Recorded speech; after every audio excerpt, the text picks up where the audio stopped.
afternoon, everyone. Nice to see you all here on a bright, shiny day. We've got a few things to get to on the agenda, so let's get started. We'll call the meeting to order at 5. And we will entertain a motion to adopt the minutes of May 5th. I so move. And a second. Move to second. Any further discussion regarding the minutes? Only that they were excellent. May we vote, please? It's been moved and seconded to adopt the minutes of May 5th, 2025 as presented. Mr. Hollister? Yes. Ms. Moyer? Yes. Mr. Richard? Yes. Minutes are adopted. And move for adoption of, or I entertain a motion to move for adoption of special minute meetings of April 29th. I so move. We have a motion. I'll second. Further discussion regarding those? Hearing none, may we vote, please? It's been moved and seconded to adopt the minutes of the special meeting held April 29th, 2025 as presented. Ms. Moyer? Yes. Mr. Hollister? Yes. Mr. Richard? Yes. Minutes are adopted. I don't think I have a copy of those. I Could need someone a send copy these? as well, please. If you could send me those. Sure. Thank you. It is in the email. It is? Oh, okay. I think he only sent it to the. I don't think I was CC. Okay. Yeah. I'll leave them. And I'll send them to you. Now I entertain a motion to adopt payment of bills of $54,202.46. Broken down general fund, $5,586.74. Cemetery fund, $2,995.89. Fire fund, $39,803.06. And road fund, $5,816.67. Is there a motion? I so move. And a second. Motion and second. Any further discussion regarding those? Hearing none, may we vote, please? It's been moved and seconded to approve payment of bills in the amount of $54,202.46 as enumerated. Mr. Hollister? Yes. Ms. Moyer? Yes. Mr. Richard? Yes. Motion approved. Item number 4, correspondence for the afternoon. Any correspondence of note in or out? I didn't note any, so There's a lot. we'll move along from that.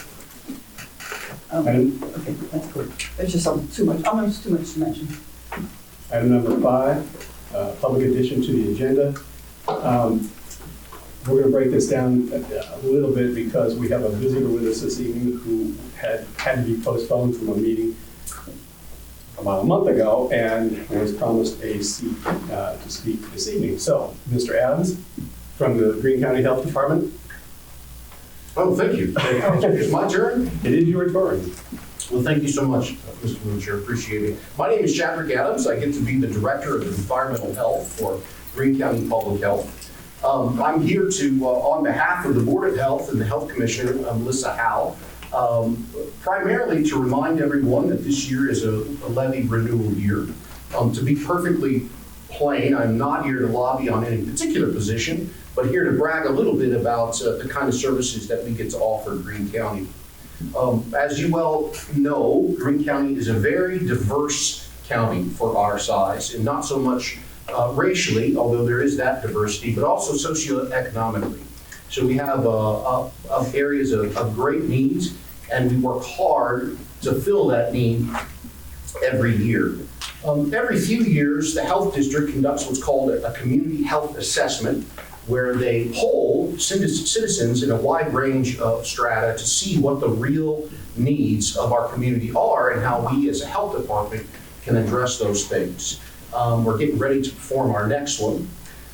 But from those surveys in the past, we've managed to tailor what we do to suit the citizens of Greene County.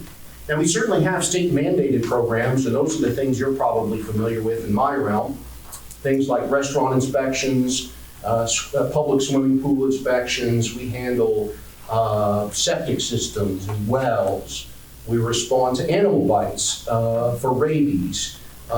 Miami Township's probably your favorite program is probably the rabies program because we get more bats from Miami Township than we do anywhere else in the county for whatever reason. And occasionally they come back positive for rabies. So that's a reminder of how important my team's work is, especially in environmental health. Beyond that, though, we also offer community health services where we work with new mothers and a couple of different programs, early intervention, Help Me Grow, the Nurse Family Partnership. Those help, how would I phrase that? The newer mothers who need the help to get on the right footing, to make sure their kids are getting what they need, a good start in life. And we also, of course, administer the WIC program. We're involved in preparedness, planning, and promotion. That third of the health district is responsible for things like our Project Dawn. That was an initiative where we got naloxone out in the community and taught people how to use it to respond to the fentanyl overdoses that we're seeing. We have a safe trade program for IV drug users to reduce instances of HIV and hepatitis. And I didn't have that data with me, but we've done a tremendous job in reducing the number of infections here in Greene County from that program alone. Of special note for last year was something called Guard Care, which we had at Greene County Career Center. This was an initiative whereby the health district partnered with Ohio National Guard, or Ohio Air Guard. Anyway, they held a no questions asked clinic for anyone to come and receive services. So we did a whole wide range of things in there. We did screenings. We provided free of charge eye tests and glasses, actually. You could pick up your glasses later that day, no charge. We did dentistry right there on site for folks who needed cleanings, simple fillings, some I think they even did a few extractions in that case. All told, in 2 days in August last year, we treated almost 1,100 people and provided a fair market value of over $600,000 in 2 days worth of work. And so we like to tout that as an example of us constantly looking for ways, not just fulfilling our mandates, but looking for ways for us to meet the needs of Greene County. One last note about the finances. The levy provides so well for us that we were able to return inside millage. We use what's called this complicated thing called a three-part formula, where we take all the cities, villages, and townships and divide up their expenses in this fancy spreadsheet. But we were able to give all that money back, or say to each of them, just keep your money. The levy is taking care of us right now. And of course, we'd love to see that continue. But any questions for me, especially for my department? Yes, sir, please. Many of the people in Miami Township have a well, have a septic system. What services do you provide? And can I get I don't have a well, but could I just get it tested for free every year? Or? Not for free, but we do provide testing that's recognized by mortgage companies, for instance. Mm-hmm. If you try to remortgage your house, or you're going to buy a house with the well, often the mortgage company needs to prove that that house is livable, right? They want to make a safe investment. So that needs to be carried out by a third party. And usually the cheapest option, the most convenient option, is the health department. And we're happy to go out and test to make sure the well is safe. I'm glad you brought that up, because one of the messages from my department I'd also like to share is that we've been noticing an increase in arsenic concentration, or not an increase, but everywhere we look for it, we're starting to see it through the whole county. Now, arsenic is naturally occurring, so I don't want anyone to think that we're a Superfund site or anything. It actually leaches out of the rocks that were drugged down here by the glaciers so many thousand years ago, and it's, especially in certain types of wells, becoming a real issue. We've surveyed or sampled over 60 wells. About 25 to 28 of them have come back over the action limit for arsenic. So we're encouraging folks, if you haven't had your well tested, the next time you do, throw that arsenic test in there too. Let us know, because we'd love to take a look at that, get some more data, and make sure it's safe. So besides sampling, we also we permit all new well installations or alterations. So anytime you wanted to do something to your well besides just replacing the pump, actually do some work to it, we make sure that it's done right and under permit. Same thing for septic systems, and we make sure they're operating right. We work with folks if they're not in order to make sure that they get repaired correctly. And real quick, I know I'm taking a lot of time here, but real quick, we introduced another program on the sewage side of things that helps low-income families pay for sewage repairs all the way up to 100%. It uses a formula based on the national poverty level. 100% poverty, you get 100% of your sewage system repaired, all the way up to 50% off for folks who are higher, up to 200% of the poverty level. That's a septic type sewage, not the in-town kind of sewer lines. Yes, as a rule with an asterisk. So if you have a septic system that can connect to city sewer, it'll pay for that. And we're all for that. We love folks to be centrally tied in because it's required by law in certain circumstances. I mean, most of us in Green County are, but what do you say? Are tied Are on. tied into sewer. I don't know if most. We probably have about 30,000 septic systems in Greene County. So we have an extensive sanitary system, that Greene County is rightfully proud of, but there's plenty of on-site out there still. Plenty. Cool. Yes. So this sounds like a wonderful set of programs. It will be up, the levy renewal will be up this November, is that right? That's my understanding, yes. And could you briefly talk about what it costs for us to have this service? Well, I tell you what, I'm not an expert on the levy. We do have an expert on that, and I would like to officially leave with the township trustees a copy of the Public Health Services 2025 is what it's called, but in there are details on the levy. Okay. And you will be able to find that on our website soon enough too. Okay? You're welcome. Any other questions? Anything else? Well, thank you all so much. I appreciate that. Yeah. Thank you. Mike, I noticed by your presence, you might have something that you'd like to add to the meeting or not? Yes, lately we have this business of annexation coming down the pike again. I noticed in the newspaper, it seems like we don't get a Yellow Springs paper without some acreage being annexed and, well, considered for annexation. And so I wondered somewhere along the line, will it start stacking up, and maybe we ought to draw a line. We need only so many, I don't know what the population target is, if there is one. It probably isn't. But we can grow really fast. In particular, speaking of this lot owned by, I don't know if she's here or not, but Julie Jones, and they bought, her and her husband bought back in 2017, 80 acres off the Arnovitz estate dispersal, okay? And that 80 acres, she's had that farm for about the last, since then, say, 8 years. And now she's interested in getting the place next to Yellow Springs. 80 acres, okay?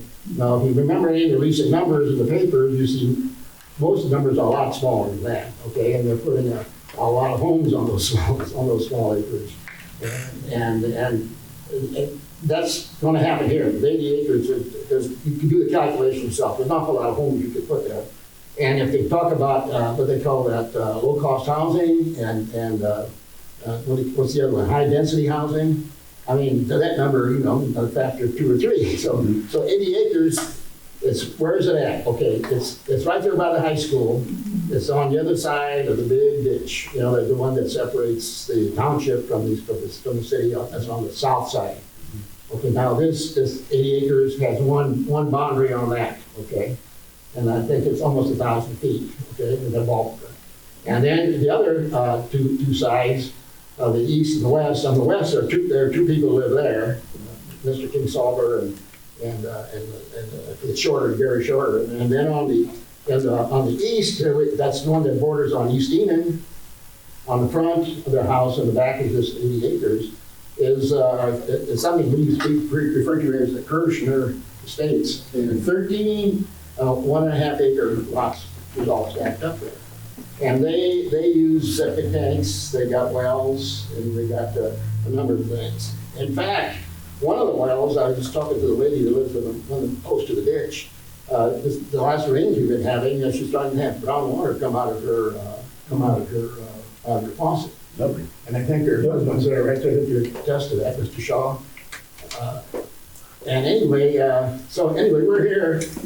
I think I represent a lot of the people here. I didn't meet a lot of them. Mr. Shaw and a number of other people, and Peter and Buddy over there. And we have a lot of concerns, not only the water, but all across the spectrum. Okay, and we'd like to have more visibility on what's going on over there, and in particular, it seems like the consensus of opinion right now, this gathering from this asking the question is we would not like to have us being Miami Township give up this ground where the common ground, where the common distance with the city is only like something like 50 feet. Okay? The rest of it, 1,000 this way, 1,000 that way, etc.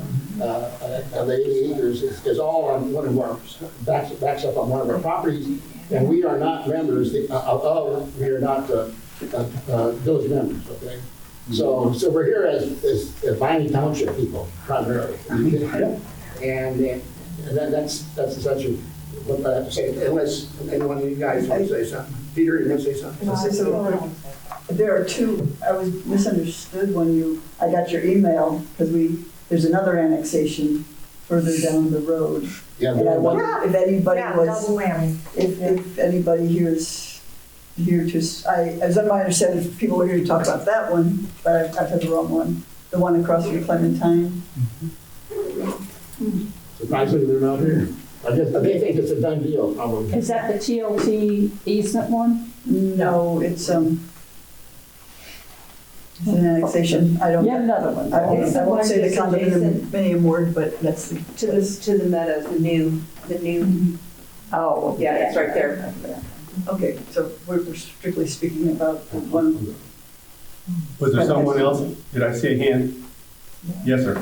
Could I get names from the speakers, please? Your last name, sir? Breza, B-R-E-Z-A, Thank you. and the first name's Mike. Thank you.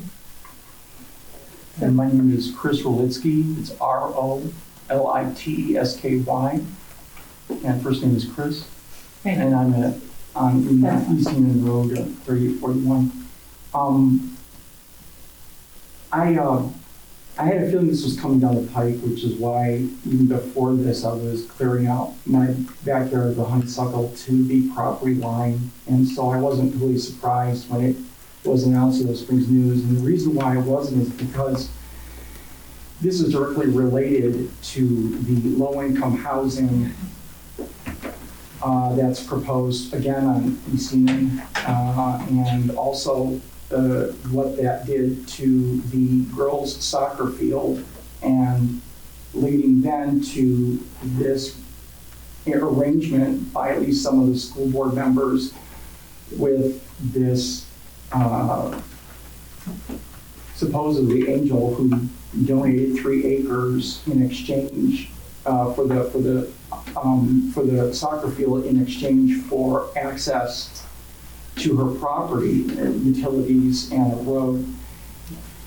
As I recall, the Yellow Springs News has also been very opaque about this whole process, and I'm really disappointed because generally Yellow Springs News has done a good job. But this time, the opacity made me suspicious.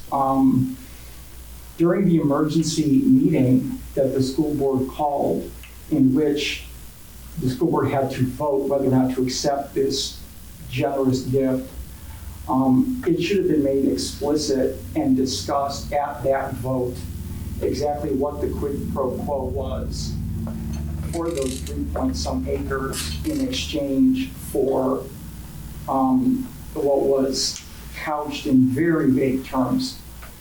And this vagueness is also reflected by the fact that, again, this vote was the 5th, and it wasn't until the 16th that it was mentioned but that mentioned on the front page, but they describe it as a southeast of Yellow Springs when it's not, it's southwest. There's no map to alert people who don't have time to read the article about exactly the property involved.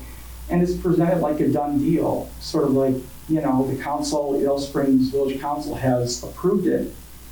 And this is not normally how things are done in this town. Things are discussed, there's more transparency. I think we need assurances that this hasn't been a collusion. And a lot of it goes back to, I understand the passion behind the low-income housing. I just think that at this point, when this is all revealed, now finally, exactly what was involved in getting that accomplished, we're finding that there was a lot of sleight of hand, and people on East Union are sort of left feeling like we have been left out of these discussions. It seems like everything is in East Union now. So we've got the pathway to Agraria. We will now have the low-income housing at the corner of East Union and Yellow Springs Road. Huge new school addition. Right, now East Union has to bear the brunt of all of the schools being built there. And the funny thing is that the town talks about, oh, we want to make springers for more springers and and build in the town. But when it comes to stuff like this, low-income housing or high-density housing, somehow it always gets pushed over to people who don't even live in this town, or people who live in the surrounding areas. And it's just been very disappointing. Everyone talks about the green space, but there is no green space on the western side of town. And it's always been brought up. It's been brought up before when they were going to do a development. This was several years back, and then they finally decided that they were not, because somebody actually took the property by purchasing it off the discussion. I feel like both Yellow Springs News and the school board need to reassure people, because we pay taxes for the schools just as much as people in the village do, that this was up front, and that actually this information could not have been revealed during the meeting which they voted to accept the gift, which I find hard to believe. That's what upsets me more than anything, is that we have not been informed about exactly what this entails. And the annexation of this land, frankly, it reminds me of the dirty dealings of Cemex, or Cemex's reincarnation, and they did the same thing. You know, you guys from the township did a great job basically saying, you know what, we're not going to allow you to expand your digging, because these people have built houses around that site, and their properties will not only fall in value but be damaged. And so what they did was an end run around those people living around the new Cemex building area, and basically appealed to Fairborn to annex that land, take it out of the township's jurisdiction. And then I was one of the people who went around trying to get signatures from people in Fairborn to put it to a vote, because I knew the citizens of Fairborn, when they heard about what was happening, would not vote to annex basically what was going to become a hole in the ground. And in the end, they scoured the signatures, found a few that were false, and basically the judge discarded the petition. So now these people have to face the fact that they are now deal with the explosions and the mess from that. This sort of phenomenon of, well, we're going to do an end run around these people in the township by just annexing it. And so you have this weird phenomenon in Yellow Springs where they say, well, we want in-building, we want high-density housing in the town, and we want green space. But you have this phenomenon now where you've got the village, then you've got established homes of 1.5 acres next to the village of the township. And then next to that, further out in the periphery, you now have high-density housing, which is preposterous. That's just not how these cities are built. We will not be sandwiched in the middle of this.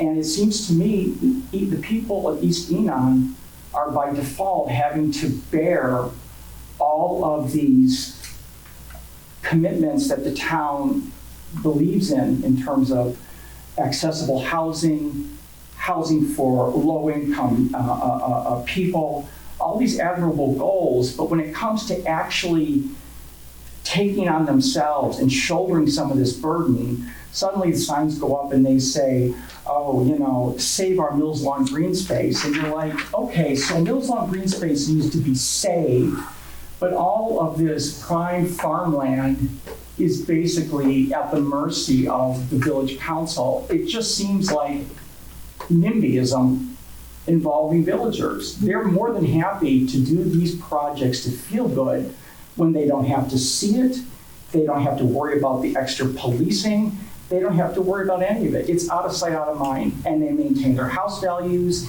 they maintain their pretty village, and everybody else now has to shoulder the burden of this decision. And we have played no role in giving input in this. They have shut us out deliberately, or at least that's how it appears. Thank you. I just want to add one quick thing, because I'm also an East Enon Road resident. I want to ask, and it's not for you, it's not your fault, where is Tecumseh Land Trust in this? How come it's so important to save a property, half a mile down the road from the corner of Enon and Yellow Springs? But nothing, we've seen no word at all about protecting this land behind us. I just talked with the lady up, heading up this land trust. She's on a vacation, or she's on some trip someplace up until Thursday. So I asked her to send an email here. I don't know whether she sent them here to you guys up here or not. These trustees. Okay, she did try to contact this Julie lady who owns this 80 acres, and there was, for instance, a discussion of trying to land swap these things. Because Julie wanted something out there further, you know, and she thought they would take that TLC money they're going to spend on this further out place, 180 acres way out there, and use it over here for this 80-acre place. And it turns out that the planners of the village, I've watched their maps come out. I've been here for a long time, okay? About every 10 years they put out a new planning map. And for the longest time, there was this thing called the Jacoby Belt Green Space, okay? There was plenty of green space going the other direction. Go to the east, I mean, you've got a world over there. And so this was an attempt to say, well, wait a minute, we do have green space. We got a creek that goes through there, known as Frogtown years ago. In the summertime, and you can't hear yourself talk. Frogs just take off. But anyway, this goes on, and it turns out there's a threshold. There's a line that's shifted over the years. I've seen this line shift from anything east or west of East Enon is supposed to be for the green area, okay? And then slowly over a 10, 20-year period, we saw that thing slip over. And right now, this 80-acre business is right now right on that threshold. And so the lady says that Julie actually contacted this gal and says, oh, well, maybe I'm interested in joining the Tecumseh Land Trust and getting this easement on this development easement on this. And the reply, of course, this is secondhand for me, I asked the landlady guy, the Tecumseh Land Trust gal. She said that they moved the threshold away from there. So that, as far as they're concerned, they're not responsible for that. Okay. So they don't care. And I'm on that side. I'm on the 80 acre side. So now I was targeted. For the longest time I wasn't, but now I am. So if someone comes up to me, I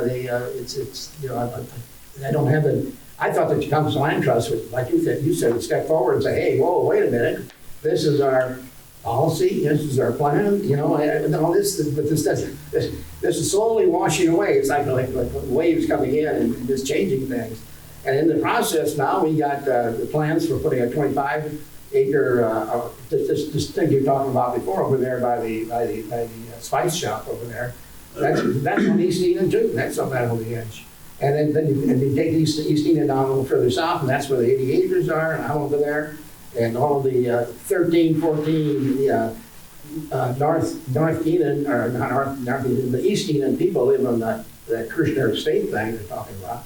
And they've been there for a while. Some people have been there for a long time. And it's just, it's a moving target, you know, and so, and now I guess we're gonna hear something from these gentlemen over here that maybe the township doesn't need to stick its nose in this thing. It's, I'm maybe overemphasizing it. I'm spilling beans. It's their story. I'll introduce you to it anyway. So you know, we lose this. Who does? That's the question. Who does have control? Who does make the decisions on this? And so where does it go? Where else can it go? What's the name of Xenia? You know, and so now it's you got maybe possibly the commission over there sticking their nose in this business. In our local business, it's something, and it's a decision that's got to be made. Okay, now it's editorial. We got to make the decision down here. We don't ship it out to Washington or someplace like that. To me, that's Washington, as far as I'm concerned. We got to make the decision here. And I hear this, like Doctor over there said, he said, we have to do our own fixing here, and we have to do our own discussions on this one. I'm done. Okay. Thank you, Mike. Linda? You know, listening to what you folks have said, I'm Linda Parsons. Thank you. But it seems that at some point, the township trustees need to think a little bit beyond the good of Yellow Springs.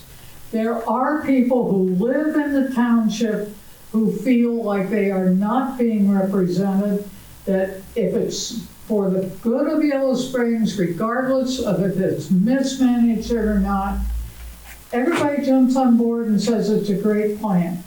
I can sympathize totally with seeing a land grab and, you know, some of the non-transparency of it. It's frightening, because when this happens, the Tecumseh Land Trust has a bumper sticker. Asphalt is the last crop. Yeah. And we look at what is going on with the runoff from subdivisions, from all of this stuff. Well, they still haven't even figured out how to do affordable housing in their own village. Yeah. Why do they need 80 acres to figure out how to do it when they can't manage their own village without 80 acres? That's all. Thank you, Linda. And keep in mind that one of the items on the agenda is to discuss that.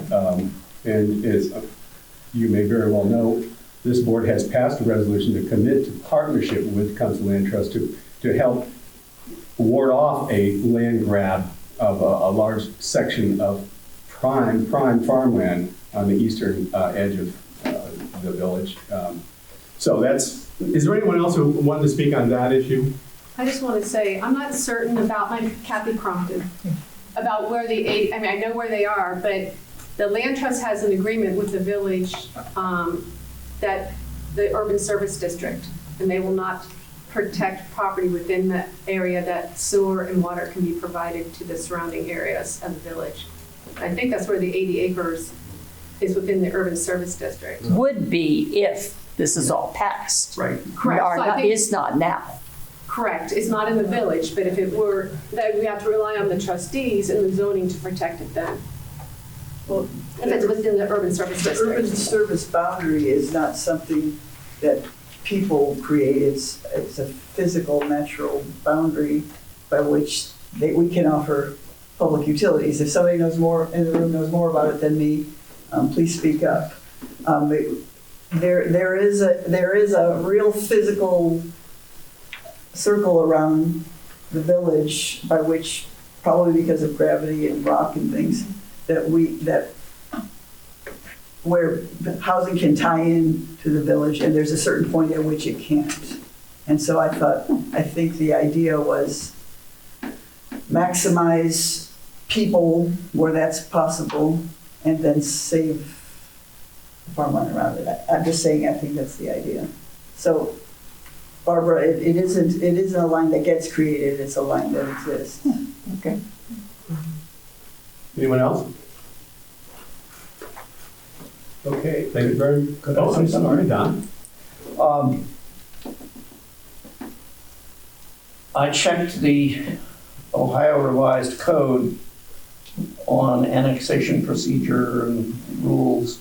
I think it's chapter 709. But simply Google Ohio Revised Code annexation. And township doesn't have direct authority.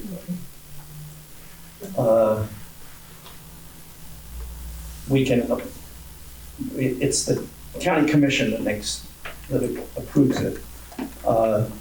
Now, we could take a position opposing it, which would be my inclination.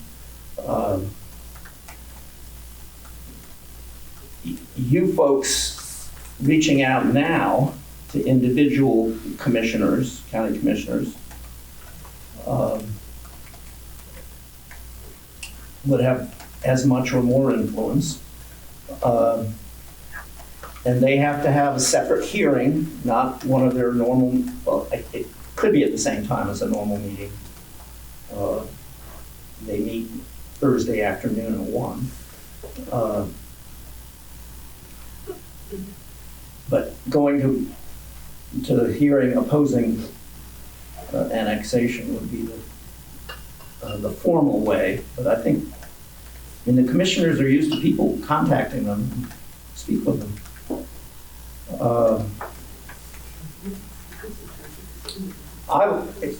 Historically, the village viewed, roughly speaking, East Enon Road, and I think you're right, that East Enon Road as kind of the limit, the edge. But urban service boundary. If you don't have to have a pump for your sewage, if you don't have to pump it up to go down, that's basically how they decide where the limit would be. Can I say something? The pump, speaking of those pumps, the High Street is High Street because it is indeed a high street. Geographically, it's high.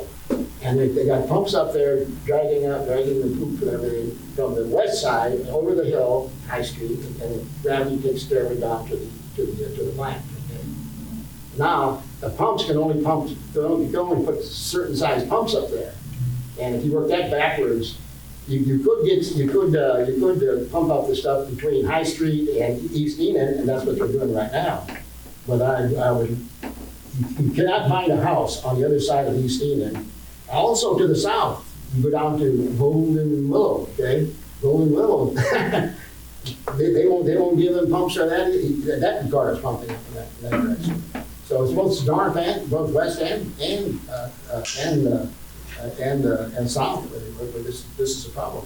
So this becomes a technical problem with Johnny, and he got to sit down and admit these kind of things and go through the design and say, these are the limits, okay? It's the East Enon, like we're saying, is a limit because of the physics of the situation. And that's where it falls out. I appreciate everybody's input, very valuable.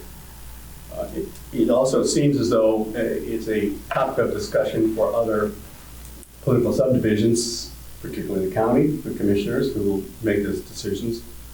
I would expect it would be a topic of decision for the village council. They're the ones who will actually apply for the annexation. It will be their decision to apply for it, no one else's. Not the school board, not the township, not the county. And it's only being done at the request of the property owner. The village has not decided to do this on its own. They've been requested to do it. And so I would take these questions and comments to the village and to the county. And I have something to say. We haven't been approached yet about that annexation. We're approached about one other one. And I've taken the word of other people, and it's my fault for not researching, I took the word of other people that we don't really, as trustees, have much input on that. If they want to annex, they pretty much have it, but it's sounding like, you know, we can at least give the county commission, or if we had a vote and we had something to say, we could at least weigh in. I don't know if you've had more experience, Chris, if that is worth a hill of beans or not, I don't know. Yes, it is. Okay, so taking it to other people, but also to Well- bring it to us. Well, they brought it to us, here we are. Well, I know they're bringing it to us. I don't think we're ready to vote tonight, but What's the purpose? they will approach us, and we should have an answer when they get here. You know, and then also, you know, to say that that we rely on the township for affordable housing and low-income housing. We have so much in the village. I don't know if anybody knows how many. I have 2 on my street, a row of them around the corner.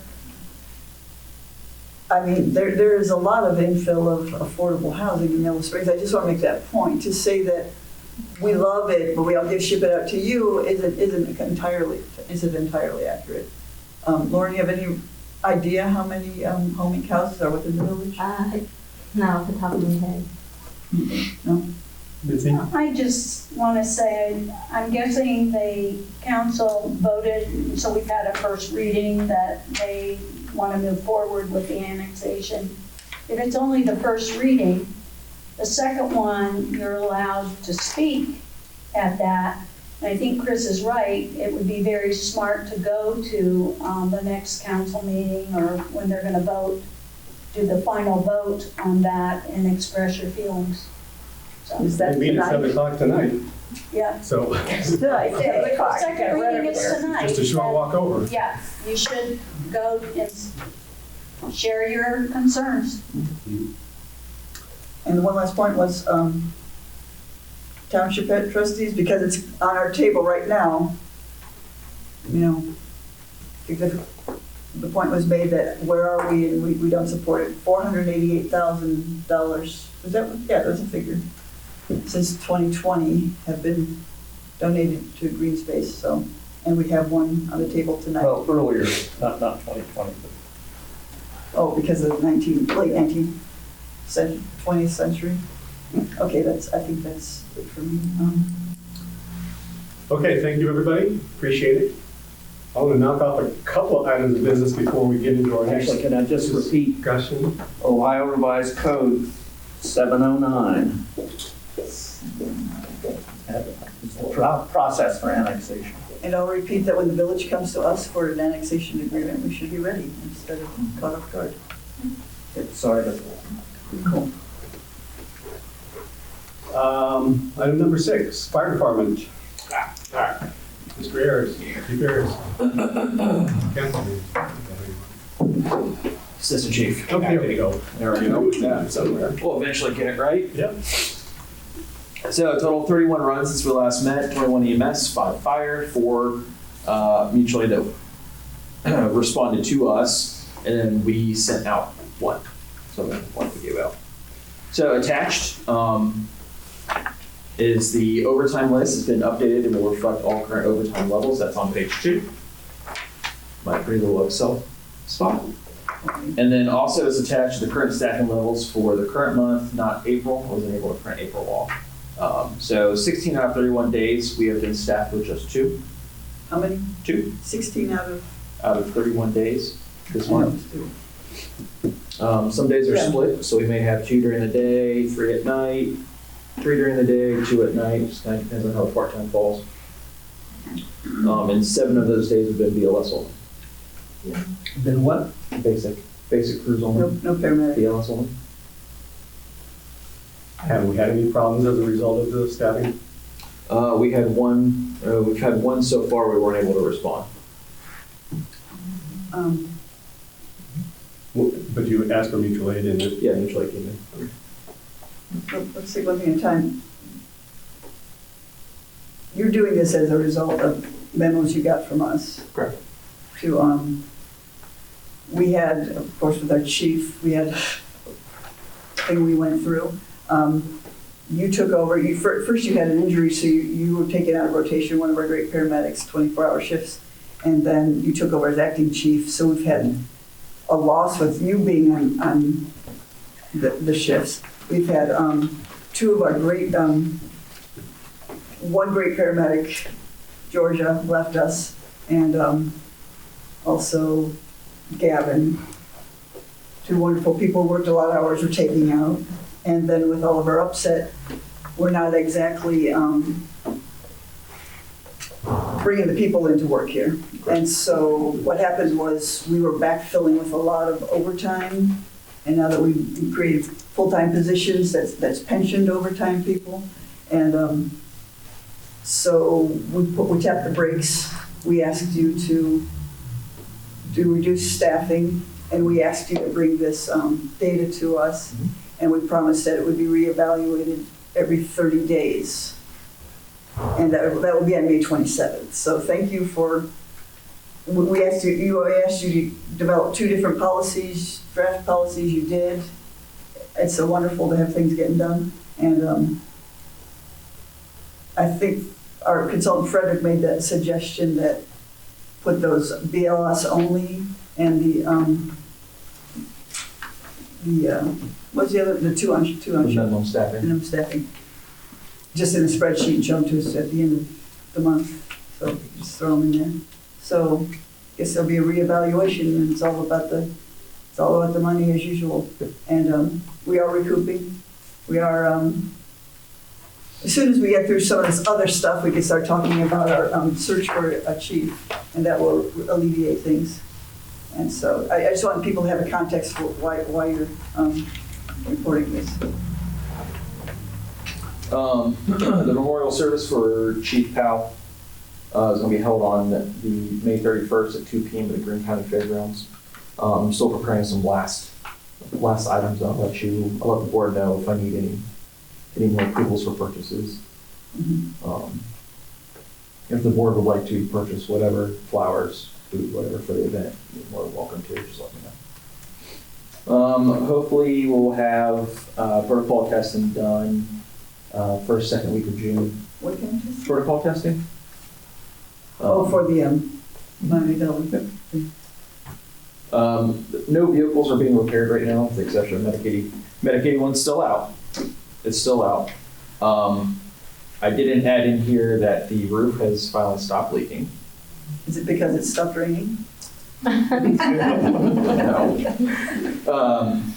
I think we finally figured it out. Okay. And I had to reach out to a second company to get our fire alarm system worked on. Corson is now working on our system. Silco, who monitors the system, doesn't work on our system. So Nice to know now. Mm-hmm. So I may propose that we just switch everything over to Corson, who can monitor, maintain, and fix our system. I got an email today from Tony Travis from Phoenix Fire Safety in Springfield. They supply all of our uniforms and our fire gear and equipment that we need.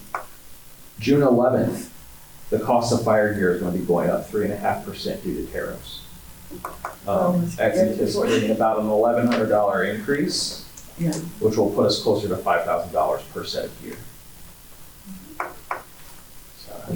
Keep that in your back pockets, because that's probably going to get brought up again here soon. Like in the next few minutes.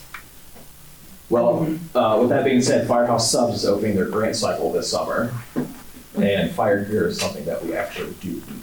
Fire gear is only good for about 10 years. Most of our gear is. What's open this summer? Firehouse Subs. What is that? It's a restaurant chain. They do a lot with first responders, and they do grants. And grants for uniforms. For anything. For anything. Really. Yeah. We've applied for that in the past. Yeah, it's only about $40,000. So you gave us a proposal for you. Is that the same thing? No, this is turnout gear. That's separate. Oh. Good. Okay. Good. Would you like to talk about uniform? I'm not gonna rush you. I'll let you. Oh, I mean, it's expense reports attached here. Really, the biggest key item was our breathing air systems. I had to get its annual testing, so it's $700 for that. I know last meeting, it kind of got dwarfed a little bit. Just requesting the board approval on a separate budget line and $10,000 for uniforms. To start purchasing uniforms for my staff. I can send that out again if you want to look over it again. I have it, Are you referring to today's memo that you sent? Or that Fred commented today? I think so, yeah. I don't know what Brett commented on. So, okay. Anyway, our consultant, who helps us so much because he knows so much about the fire industry, looked it over and thought he believed, we can talk about this, he believes that he has $8,000 placed in the budget already. And so I think it's already there, and if it isn't, I think we can move from one item to another without having a vote. And I won't talk about it out loud, but there's a few recommendations about it, but generally said they thought we should approve it tonight. Oh, actually, we might not need to approve it. Do we need to approve it, you guys? No. Okay. I recommend that the Board of Trustees authorize the acting fire chief to implement the uniform policy once you have determined the question of whether it's a stipend or direct purchase. That's what I'd like to talk to you about. He was wondering. I believe it was actually in the policy that it wouldn't be a stipend, it would be a direct purchase on our part. That's awesome. I believe That's if correct. it is in there as a stipend, I'll reword it, but Okay, I don't have it in front of me. That's so, the only problem. Yeah, he recommended okay. that it be direct purchase. cool. Yeah. And, so, okay, I'll let you go. So are you requesting that the line item for uniforms be changed from 8 to 10,000? Yes.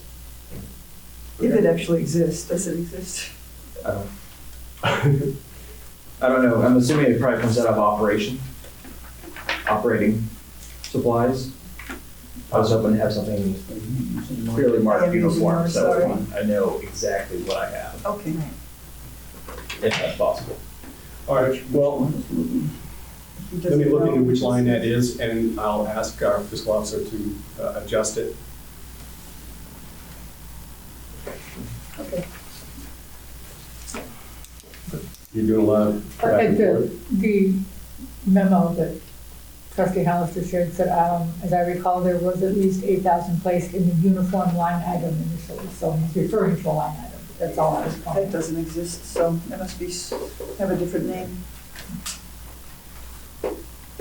Okay. All right, appreciate it. Outside of that, Friday the 9th, I met with Ethan Raby and Paige Burge regarding the D4H incident management program. Oh, yeah. So I went with that, met with them. Village is 100% on board with purchasing users for them. About between 3,000 to 4,000. It'll be a little bit more for them considering I think they wanted like 10 users. It's $134 a user. And you went to the presentation, and I'm sorry I wasn't there. I was sitting downtown sipping a latte or something and missed it, and I'm really regret it. Could you describe real quickly what the system is and what was your impression of the presentation? So I really liked it. I really enjoy incident management stuff. It really simplifies a whole book of forms. So every time we have It's an application of something. sort of, yeah, it's now. So every time we have a large event or anything that needs to be planned, we refer everything back to like ICS forms. So like 204s, 205s, 300s, 400s. It's standard training that most first responders have to go through, ICS 2, 3, 4, 400, 500, 600, 700, 800, list goes on. And it's all about interagency operability and managing large events, whether it's standard planning or it's mass casualty incidents. This simplifies it, puts it all on a computer for people to see. I can send you an email saying, hey, this is what's happening right now. Here's a link to it. You can see things that are happening live. I can give access to one of my lieutenants. They can go in there. I can assign them as a branch officer or, logistics, what have you, and they can start doing things within the program, typing things up, whatever they need. In this case, Ethan actually set it up for street fair for us. So what I usually have on paper forms, it is now in an application. There's maps tied to it. It shows current weather. I can import and export items into it. I can, it's got phone numbers listed. I can make contacts. I can send things out. I can activate it as a higher level so that I can get local EMA involved. You can export all the files. So say there was a mass casualty event that happened here, say a tornado, God forbid, ripped through. I can send it all off to, the federal side of things for reimbursements. So. For reimbursements. And then also I'm thinking coordination on the ground. Yeah. Keeping Yep. people informed of what's going on, Yep. getting the latest protocols at your fingertips. Absolutely. That's pretty cool. So. And I have like I said, I have a demo of it. If the board would like to come in one day and sit down and watch me go through it, I can flip through it. It's set up for the current street fair. I was just working in it today, creating maps and zones. so the demo's set up for the street fair, you guys just use it for a day or what? Mhm. Yep. And the village is going to subscribe. Absolutely. And so if we subscribed, it would be more coordination with the village. Yes. And again, how much would it cost us to subscribe? Between $3,000 and $4,000 a year. Is anyone prepared to make that motion? Is it time sensitive? Could we vote next week, or would it be better, because you mentioned to me. EMA, their subscription is being renewed in June. He was kind of hoping to have everybody who's gonna come on board, but like right about that time. But if this is something that you want me to push off or shoot Ethan an email saying, hey, give me a couple more weeks, let me show this demo to my trustees, you can go. So you love it, and Chief Burge loves it. and Anybody else love it? I love it. Johnny Burge love it? Yeah, he did. I would. I'm comfortable. Yeah, I'd say if it's timely and they're looking to see who's subscribing, I like the idea of us having everything at our fingertips and God forbid, some kind of mass event. And we'll use it at least twice a year. Yeah. So, Or when all the people come to our town. all people come in. Yeah. Then I can set it up for any size event. So it's specifically for an event Well, event. or some kind of. Yeah, you can do, weather events, training planes, And not automobiles, those- large scale events. And those events that we're not even going to speak Yeah, of. planned and unplanned. Yeah. Okay. Thank you, Assistant Chief. I would Oh, go. do. Oh, I'm sorry, Mark. No, it's fine. Just out of curiosity, how many other municipalities in the county are going to be subscribing to it? I'm guessing this will be a good addition to mutual aid, and you'll have a better understanding of resources in other departments. Yeah, so far, the village, Fairborn, Beaver Creek, Bellbrook, I think, is planning, Bellbrook, in Xenia City. So I don't know about Lake Cedarville, I don't know about Xenia Township. But you'll have a bigger picture of the resources that are available to you in mass casualty house. I would Yes. I would make a motion that we, ideally, it would be introduced tonight and then voted on another night, but if time is of the essence and I would make a motion that the price is very reasonable and I can let Ethan know, either way. that we participate. We have a motion, is there a second? I'll second. Any further discussion? Hearing none, may we vote, please?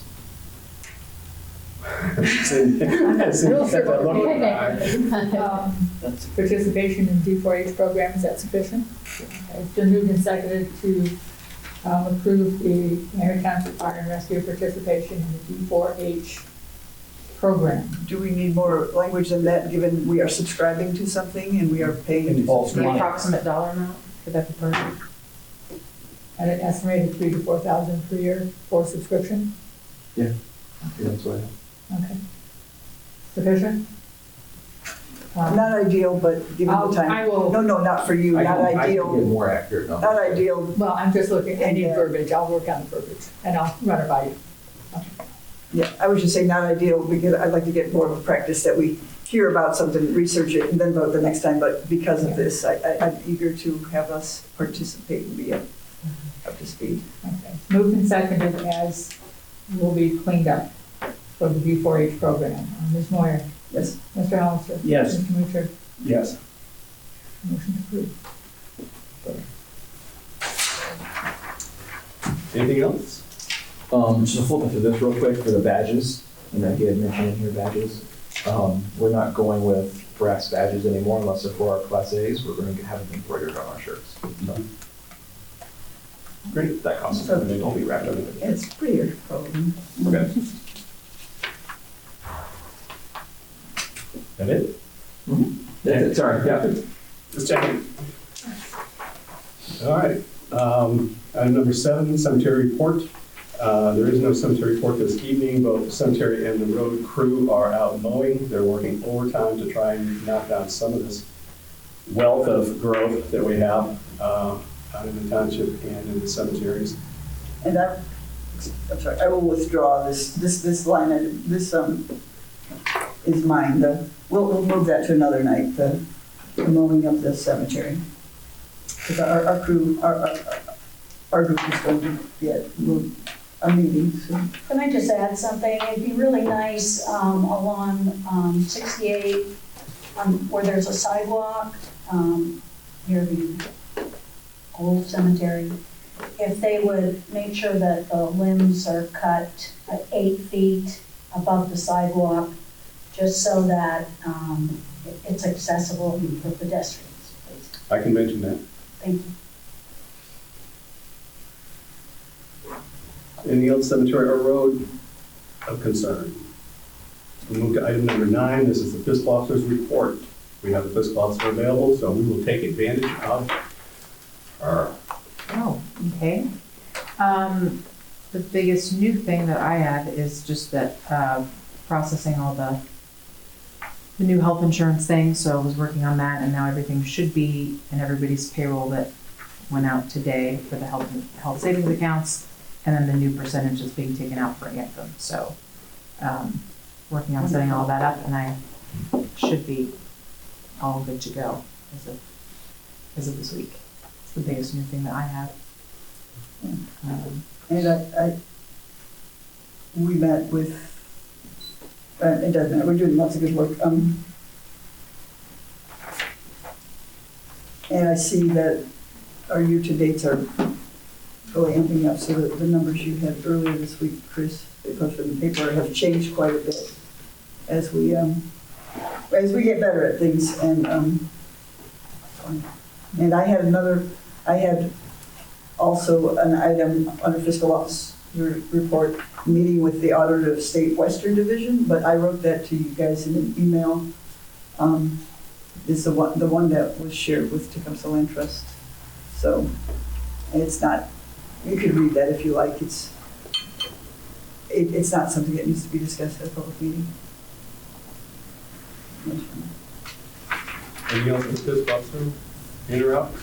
That was all for me. Thank you very much. Zoning administrative report is not the first meeting of the month, so we will pass on that one also. Standing committee reports, MVRPC, their general meeting. I didn't go. I don't know, Don, you plan to take as I didn't go. okay, so as yeah. Go ahead. The County Regional Planning Coordinating Commission, Executive and full commission, I did attend. a lot of informational items. There were just 2 subdivisions, as I recall, in Beaver Creek Township that were reviewed. No zoning revisions for the first time in a long time. Even zoning revisions out there. So they were relatively short and sweet. Clifton Union Cemetery? I have a question about regional planning. Would they be asked to comment at all on an annexation? No. Clifton Union Cemetery Board has not met. North Springs Development Corporation? I have no report that's noteworthy. We met, it was interesting, it's good, I have no report. Green County Township Association? Yeah, dinner coming up, Is there June dinner. a meeting? Was there a meeting last week? I didn't even see notice of it. Oh well, I don't know. nothing to report. Glen Forest National Burial Committee? We met, as we said, we noted that it had been entirely mowed without consulting us. Again, we'll be reporting next week. Made some plans for this year, and we met with GT and Alex Klug and Borchers and I, and we'll be coming to our next meeting with a report of plans for the season. So I won't bore us tonight. Active Transportation Committee? Yes, we had a wonderful event where our firefighters took place. It was great to see the paramedics and the responders there. The program could have been better. We didn't carve out a space. They were going to talk to little kids about what to do if you have an emergency on the road, but just them being there and the police being there made everything seem so community and everybody's there. And Mitzi conducted a stellar raffle and saved me, because that's part of my responsibility. So I think it's great when our paramedics get out, and they were really in a good mood and we had fun. So thanks. Okay. Item number 12, new business. Any new business before the board this evening? Hearing none. We'll move to item number 13, old business. I'm going to guess Before we launch into these things, It doesn't have to be a launch, but okay. just want to remind folks that as old business, this coming Wednesday at 7, we have a community input meeting on the solar exclusion in the southeast part of the township. What are people's opinions on that before we decide whether to ask the county commission to renew the exclusion. So again, that's in this room, Wednesday at 7. Did you turn the camera on?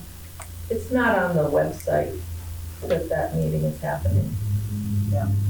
We'll get it on the website. It was in the paper, so. Okay. On Facebook. Thank you, Lori. Yeah, it's a feels like a not so public hearing. It's hard to, yeah. Avoid the use of hearing because to me, hearing implies it's legally required. This is something we just want to have. Well, it's input something on. that's required by the Greene County Commission if you are going to ask that. They said that was not necessary. They have to have hearing. Last time it was. Well, maybe I misunderstood what Brandon said. Last time they said we will not take a recommendation without a hearing. Maybe that was kind of. Anyway, I was a little disappointed that casualness between you and Brandon took place, and that. Anyway. Well, we will have a meeting on Wednesday. And that is for, just so people know, it's for industrial scale solar, whatever you want to call it, above 50 megawatts. Is that the, Yeah, above 50 megawatts? which is about 300 acres. It's, our zoning doesn't have anything to do with it. It's regulated by the Ohio Siting Board. We have been, we have the right to be interveners and that kind of thing. For 2 years, we've had an exclusion zone. House Bill or Senate Bill 52 or 152 gives the commission, the Greene County Commission, the right to create exclusion zones anywhere in the county where they can exclude industrial solar.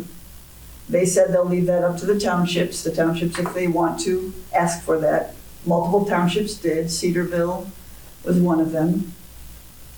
And we chose an unusual path. We asked for a temporary exclusion zone for the area south and east of the Little Miami River, which is basically the big Kingwood area where the big development is going to be. And we did it for 2 years for the purpose of better educating ourselves and taking some of the concerns of citizens and researching them. And part of why that's sort of key is that that's the area that a major transmission line goes through. So it's a cheaper location for that kind of installation, that size installation. So then why are you against it? Why are we against this? Well, we can talk about it on Wednesday. Okay. I don't think we are. I mean, necessarily. Well, Some of us I can't even break here in this minute still what against means. Does that mean I'm for or against? But what I mean is that we should talk about it Wednesday. Yeah. I'm happy to talk on the side, but I don't think right now in this meeting, Yeah. because we have a large item coming up. And it's somewhat divided on it. I don't know what people are, but so okay. Before we get to item number 13, I'd like to take the opportunity to make a couple of comments. Actually, one observation and one comment. Observation is something that I've been just kind of mulling over the last, I don't know, 6 months or something, but it has to do with the procedures that we're following as a board. They're kind of morphing into some new territory. Maybe it's a new normal. I'm not saying it's bad. I'm not saying it's new. I've just been noticing it, and I just thought I'd comment on it since we're all together. We're never all together unless we're right here. In the past, board met, issues were brought in front of us, we discussed them, we decided on them, and then we move forward to the next issue or the next item on the agenda. Nowadays, it just seems so much different to me. I mean, we've got a $4,000 a month consultant. We have 2 lawyers and multiple auditors on speed dial. We've even got a suggestion for seating a citizens committee to choose a new replacement for the recently deceased fire chief. They just, and there's multiple requests for delays and to verify things and to think about things. And, again, I'm not saying it's bad. I'm not saying it's good. It's just different. And so it's hard to get a real handle on whether I personally think it's good or bad. Sometimes it feels more like, we're a school board or a village council or a Ohio State House type of organization. Kind of morphed away from, just old township folks who are elected and they do their damnedest to get help. Obviously, we're not doing fence disputes too much anymore. We're not doing a lot of zoning, but we do what we can.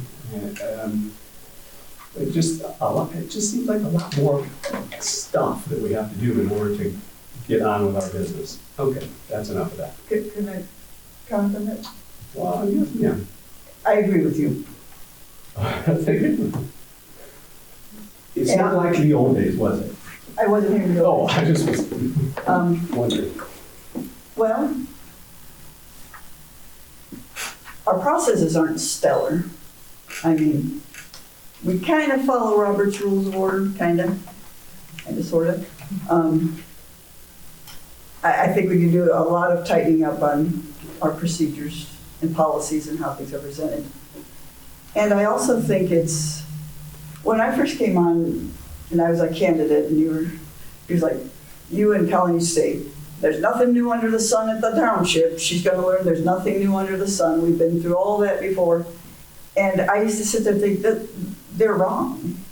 There's industrial solar, there's development, there's ARPA grants, COVID funding things, there's land trusts, there's, help me out, there's moving away from volunteer firefighters to being fully professional firefighters.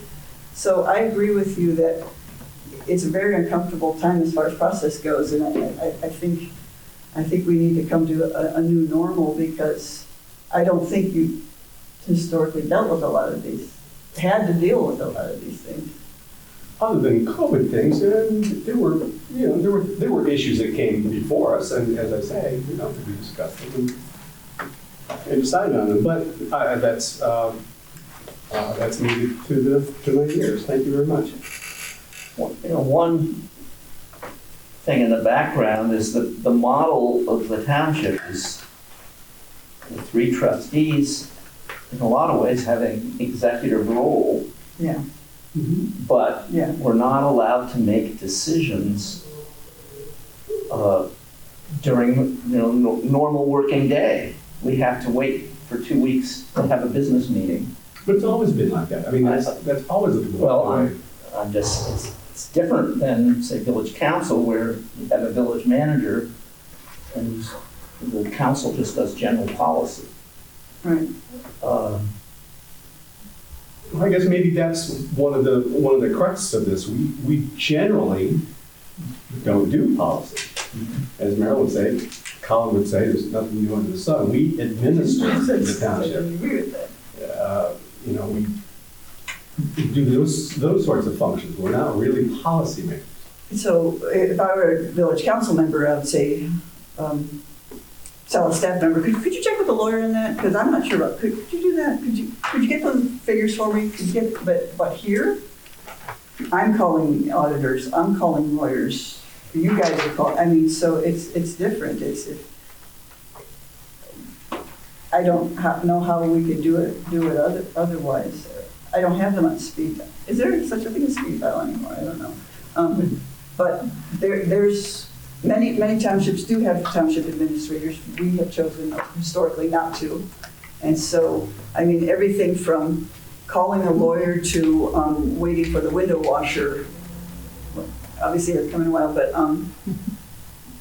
waiting for a contractor or meeting someone from the very tiny to the very large. We don't have people that do that. We don't have a Judy Kittner or a Johnny Burns or a Meg Leatherman to do those things. It's a very different job. I just want to be sure I'm not making a value judgment. I'm just making a observation. It's different. Is it bad? Is it good? Is it the new normal? It's probably the new normal, the way things are going, but we'll all get used to it. And we'll all thrive as a result of it. Anything else? Any other comments? All right. The second thing I had was a comment, I guess it is, on resolutions. Resolutions in general, we have some specific resolutions to talk about, but these are my thoughts. I think resolutions are the closest thing the township has to a law. We're not home rule. We don't have the authority to make actual ordinances. Best thing we can do is make resolutions. Resolutions mean that the board requires certain actions to be taken. We resolve to do this or that thing. It shall be done. One of the resolutions that we have before us tonight says, whereas the Board of Trustees shall commit It uses the word shall. This is the approved resolution 2025-12. Shall. It does not say may commit. It does not say maybe commit. And it doesn't say it might commit unless someone changes their mind. It says shall. It says it will be done. Now, townships in Ohio were formed from agriculture. Township trustees were almost always farmers. People who depend upon farming to feed their family are smart, they're hardworking, they don't lament working 9 to 5 like Dolly Parton. They generally work 5 to 9, sun up to sundown. 7 days a week, a lot of the times, most of the year. A farmer's motto is a promise made is a promise kept. A handshake was all that's necessary to agree to a commitment. They didn't need a resolution. Since resolutions aren't actual laws, their power rests in the Board of Trustees to carry out this action that they themselves have ordered. It's our responsibility to get it done.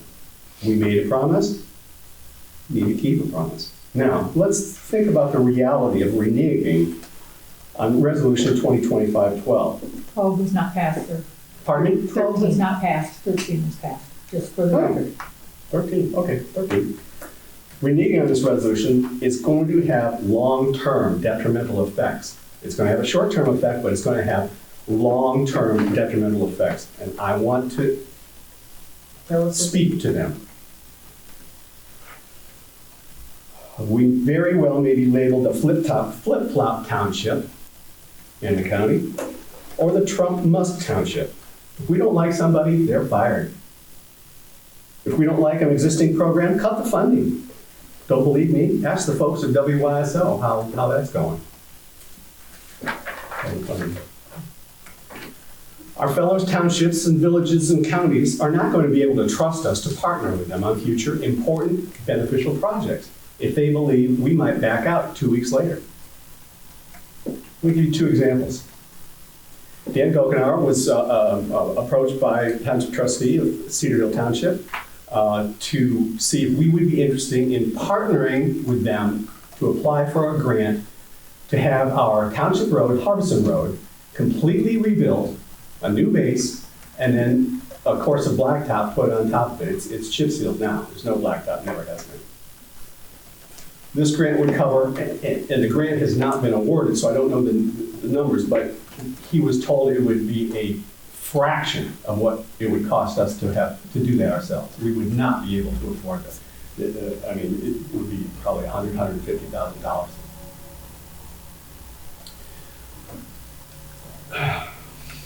Okay. Well, now, what if we renege on this resolution tonight? Will Cedarville Township withdraw this offer to partner with us because they can't trust us to keep our commitment? Go to another township, absorb, and just drop out the Miami Township part? Say, you know, this grant depends upon you guys committing, let's say, $50,000 to the program. So we do. And 2 weeks later, we change our mind. Homey needs the money. Yellow Springs Community Foundation is working on a new project to continue to redo Main Hall of Antioch. You know, a wonderful project. They'd like to have some money committed from us. So do we call Cedarville and say, we changed our mind. You know, we're not going to commit the $50,000 to the grant. We're going to give it to Homey or the foundation or Yellow Springs Development Corporation. We already gave him $50,000. When did we give them $50,000? We gave $38,000 to the commission for the firehouse. Originally, yes. Yeah. Again, promises made, promises kept. The second and last example is the Yellow Springs Clifton Connector project. A lot of people are familiar with it, maybe some people not. This is a project that seeks to establish a bike spur from the Little Miami Bike Path in Yellow Springs, traversing Glen Helen Nature Preserve, John Bryan State Park, and Clifton Gorge. It's been a long time dream of many, and there have been many, many hardworking people who've tried to make this happen, and are still, right this minute, trying to make this happen. Federal funding was requested with our participation from United States Representative Mike Turner in the last fiscal cycle of the federal government, whenever that was, I guess it was 1 year. Unfortunately, we weren't chosen. We've requested Representative Turner to include us in the next cycle of this, whichever grant program this is. And we've written a letter of our, encouragement to him to do this because of how beneficial we think this would be for the township. And I'm not getting into all that, fortunately for everybody. But anyway, so we've been a partner in this project for many years. But let's say if it's successful, now the State Department of Transportation, ODOT, who would be in charge of actually making this bike path, because it goes through all 3 state parks, which, by the way, we have received verbal agreements to get right-of-ways through these different properties. In the past, that's been one of our biggest obstacles, but it was accomplished about 3 years ago, and then we started writing these grants for the funding of it, and there's no reason to think that they wouldn't. But let's say the State Department of Transportation gets the funding, the group gets the funding, the State Department of Transportation writes the contract, and then they think about starting to proceed, and they find out through various means that Miami Township is a flip-flop township, At any moment, we could renege on our commitment of, we don't know what it would be at the town, let's just throw another $50,000 in there. And instead of being an active partner in getting this bike path built, now we're going to change our mind. We're going to give $50,000 more to the Home Inc. or again the Community Foundation or who knows who. We're flip-floppers. Who's going to trust us? I don't want to go down that road. That's not what I was elected to do. I was elected to represent the voters of Miami Township, incorporated and unincorporated, to be fiscally responsible, to make policy when necessary, to administer the township as demanded, and to keep resolutions that we pass, keep commitments, promises made, promises kept. I ask you folks to think long and hard about reneging on Resolution 2025-13. It is just bad policy. Thank you and good night. I assume, Earl, your legal opinion on the donation from some attorney. Go for it. Well, we voted. Yeah, I'll try to make this brief. No pun intended. We have 2 briefs here. We voted before we adopted. I mean, I could say a lot to what you just said. I think I'll spare us.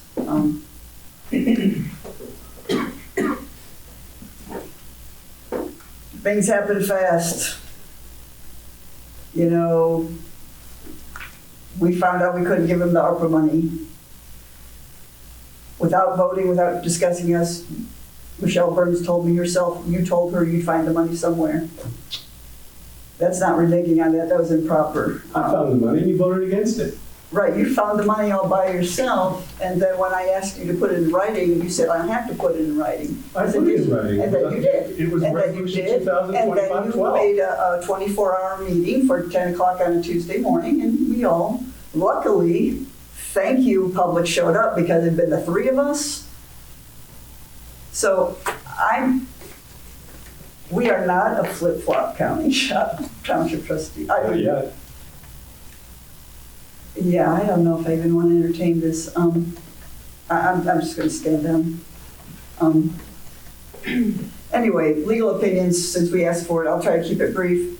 As it turns out, you are the legal opinion, both our prosecuting attorney and our Jen Huber, Columbus, a private attorney, they agree if the trustees would like to give away the entirety of their general fund reserves, every penny of cushion we have to give away, you are absolutely entitled to do that.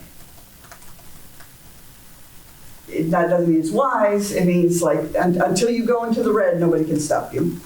So I found that out. The second thing I asked them, Are we legally allowed to take 8,000 appropriated to the general funds for cemetery and move it to another line for other expenses? As part of it, yes, we are. The thing I asked them about, But that's Clifton Cemetery, but that's all right. Go on. I mean, that was your idea. But it was Clifton Cemetery it was general fund For Clifton Cemetery. Clifton I was just Cemetery. making sure, making sure everything we were planning to do. And I know that this is a lot of detail for you guys. But this second one, I wasn't going to talk about tonight, but I will. It's actually the third one. I asked them about, I said, if according to plan, we proceed with, and proceed with the steps below that are outlined in our resolution, do we need to have a system for certifying the percentages of time spent working on matters to be paid from the township general fund and from other township funds? That what we were trying to do, the one we didn't adopt, the resolution we did not adopt, that you said would be a good idea for the future, was about paying elected officials from other funds. And Why are we speaking of something that's not in your resolution? Well, I just want to introduce resolutions. Well, that was your original idea. I just want to say, let me abbreviate. Both had a word of caution about part of your original plan that you're like, 12, 13, which one you want done? And he says 13. I'm like, okay, but you could have just as easily accepted 12. Part of the resolution was beginning April, your very verbiage was beginning April 30th. And actually, I'm not trying to give you a hard time. I'm just trying to warn us, seriously. Beginning April 30th, we will begin paying the elected officials 80% of our salaries out of the fire fund. And that was the plan, to get money back into the general fund that we just gave away.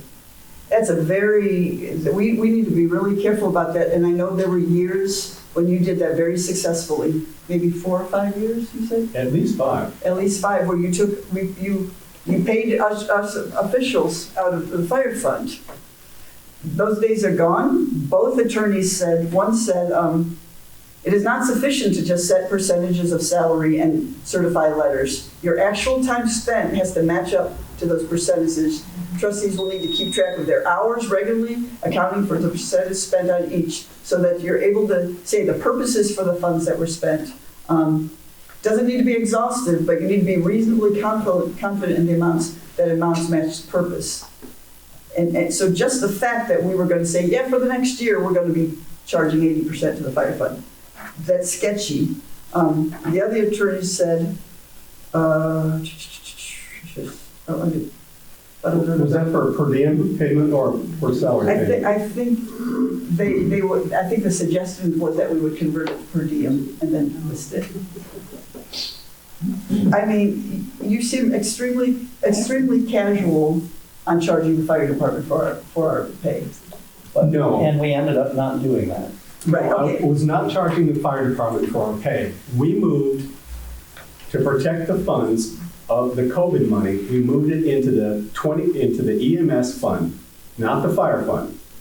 An entirely different fund from the fire fund.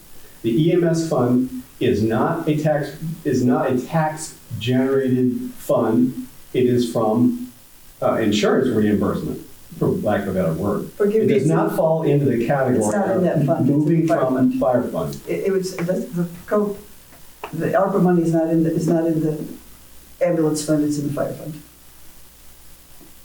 Well, it was supposed to go in the ambulance fund. I mean, according to the resolution, it was, and that's the reason why. Which because we did your not. resolution that you said? No, the one that you're talking about that we never passed.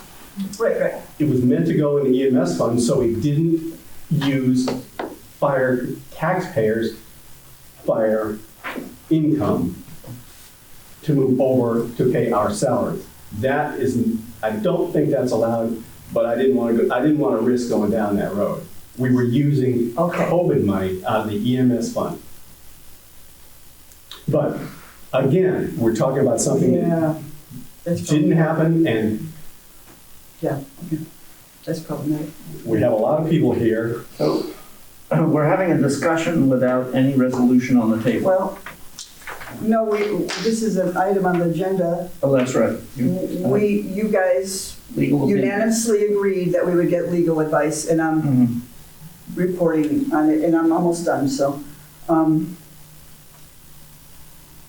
I never saw those reports, and I would have challenged with the attorney that it was not for sale, it was meant for, it was meant for DM payments to the board, not yearly salary. The one from Bradford, it came in this afternoon. I go, there it is, just in time. You So I know, will when get it worked fine for 5 years and the auditors never said a thing about it. Yeah, the auditors didn't get us for buying a dump truck for $52,000 without taking a bid, or laying the concrete for the columbariums for $70,000 taking a bid. So the auditors have missed things. I think the concrete, that was $15,000, I think. Oh, there was a $70,000 one that they said we got without a bid. So, I mean, the fact that we skated through auditors is a miracle. Well, I feel so lucky. I feel lucky too. Anyway, that's about it. So I would like to propose a resolution. Actually, well, I would like to read one more thing. And this is, we got this from Michelle Burns, Director of Tecumseh Land Trust, saying she's sorry she can't be at the meeting, and she thanks us for partnering in critical land preservation project. And she said it would have been ideal for the township to contribute its original pledge of $113,000. By the way, she sent this to us just 2 days ago. We're grateful for the support you can comfortably provide. TLT is committed to this project and will continue to raise money to bridge the gap between the original pledge and the $50,000 being proposed. So she says she feels comfortable that it's going to go through. It presents its own challenges for TLT, but I'm confident we will navigate them and be successful in protecting the property. So I was really glad to get that. It was very, very nice of Michelle. I'm sorry again to her, to everybody watching, that they got caught up in our poor processes. We're working on it. And I'm extremely happy that we'll be able to take part at a $50,000 level. Let me tell you, our budget is 1/5 the size of the village budget. The township, we're pretty simple. $50,000 is the equivalent of the village of Yellow Springs giving $250,000.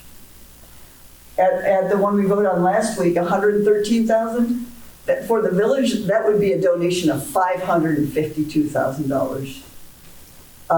When we had real estate tax, I'll look at the estate taxes, I'll look into that. You say the whole $488,000 we gave in the past came from estate taxes?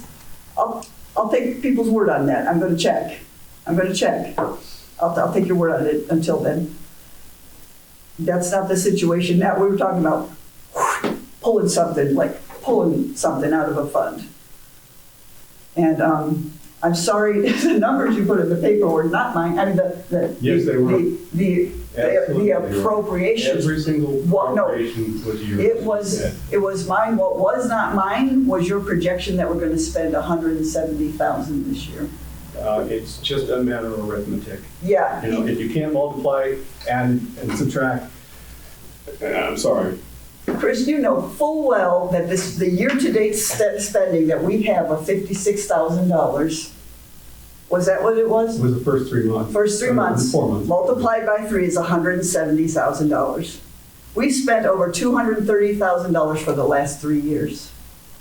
You're the one who did the appropriations. You should have put that in there. No, I put $266,000. I put $266 in there. We're not going to spend near that money. Ask Now, that we? I have the floor right now. Okay. Normally, we would start with a resolution. You say we're not going to spend anywhere near 266. How did I say that? Didn't you? No, say that again. So I want to know how I said that. Oh, I'm sorry. You said we're not going to spend anywhere near 260 that money. That's how you said it. That's how you said it. Okay, that's true. Yeah. Last year, actually, we spent 296. That's last year. This is 2025. So this year we're going to spend 170. We might. It looks like we will. Oh, it does. Based on your appropriation status and your year-to-date numbers. These are not my year-to-date numbers. Sure they are. This is a report from our fiscal officer. Based on your appropriation. No, They're this not. year-to-date spending, Chris, is how much we've spent to date. Yes, we all understand that. And these are woefully low numbers. Now, today they're higher because Gina's catching up. And we're doing a great job, and we worked with the CPA this week. Well, we're halfway through May. My numbers were May 1st numbers, not May, whatever this is, the 15, 19. Okay, so we're at 76,000 right now. But What's the unit? What's the percentage? you can't simply, It doesn't get divided exactly 3/3 of the year. Every place I've ever worked, and I'm only a quarter of the way into this, so I'm not, I haven't seen all of the ups and downs that happen in the township specifically, but anywhere else, things are not steady every part of the year. Like, oh, there's this big bill that comes in the fall, or you pay a lot more for the village this year because you're paying for AC, or those things fluctuate. It's not an even third throughout the year. I mean, in my experience. so, Well, Chris, how could you possibly Thank think if we you spent for 200? your experience, Gina, but I appreciate the work that you've done, and I more than appreciate the work that you've done since you've been here on everything. I mean, seriously, you are far more intelligent than I am on 99% of the things that you've worked on. However, I do have 28 years of experience, and for all 28 years, I was in charge of it at the trustee level and frankly at the fiscal officer level of every year's budget, every year's revenues, and every year's appropriations, and every year's projections of spending. 28 years. I think I've got a fairly decent feel for how township finances work. No, we're not going to have some big expense. General funds, we talked about this last meeting, I don't know if you were here or not. General funds do not have big expenses, they have fixed expenses. We have salaries, we have electricity, we have zoning office, we have, I don't know what else, but they're fixed expenses. We don't have big expenses that just show up. So That's why every quarter, every month, you can make an estimate. You can divide those 4 months by 4. Gives you a monthly figure and average. You can multiply it by 12 and get a projection for what the year's going to be as you go along. We're only spending, I forget what it is, like 28, 30% to year to date. I'm not sure. 28% year to date. Yeah. So that's under what would be a quarter, a third of the years. That's 33 1/3%. So we're not overspending, and we're not going to have some big expense. Chris, you absolutely, that all of our expenditure, all the things being automatically debited from our bank account every day, the credit card bills that haven't been separated, you know that our year-to-date expenditures are not up to date. You know that. You're just trying to justify. Gina, is that right? Yeah, that's right. Besides the percentage also that you're going off of, I mean, are there any other, if we see what we've made, how much the expenditures have been every year preceding this one, is there any reason why we think that we're suddenly going to spend a lot less this year? 60,000. Is there a reason for you to believe? I mean, have we cut costs in any other way? Because I think we like actually there's have people who are paying costs. attention to the expenditures and making sure they're being in the right categories. Well, I'm trying to do that, but it makes me nervous. I need wiggle room. Like I said, I'm a quarter of the way in, and there's a lot of things. Last year was kind of a mess, and I'm trying not to have 2025 be that, and I need some grace to keep figuring that out and taking away all the reserves. I really don't think you're that much behind 4 months in arrears in paying things. What do you have so much that's outstanding? I just don't think, from a financial standpoint, that cutting all the reserves when we're in the tenuous situation we're in, along with things that have been brought up at the other meetings of not knowing what's coming down the pike and rising costs and all of those things, it doesn't seem like prudent to cut all that out. I don't know, I haven't been here long enough, but I feel like I definitely would like to have reserve. I think that's just a wise. If you look looked at all that, my calculations, we have a good reserve at the end of '25, and going into 2026 for permanent appropriations in April, we'd have a $75,000 reserve. That's where it's faulty. It's not faulty. It's faulty because we spent 230 of them this year. The year before we spent 236. The year before we spent 310,000. That's probably because we had to advance the fire fund $100,000. The year before that, 340. I don't even know what happened that year. You transferred out 161,000. I don't know. That's probably why our reserves are so low now. I'm not sure what that. So take 160. You want to know what that was? Yeah. Okay, I'll tell you what that was. That was money that was left over from the sale of the firehouse. Okay. That someone put into a dedicated capital fund that could only be used to put a new room on this, it only could be used for capital improvements to this building. We were not allowed to touch it. So the fiscal officer said we were not allowed to touch it. The county officer said we were not allowed to touch it. The state auditor said we were not allowed to touch it. I took it on myself to contact our bond attorney from Cincinnati, and he was able to get the tax commissioner of the state to release those funds. That was awesome. I was here for that. So that year, that 161, that year, that was 2021, we spent 180,000. So that's the lowest. If you take that 160 out, we're down to 180.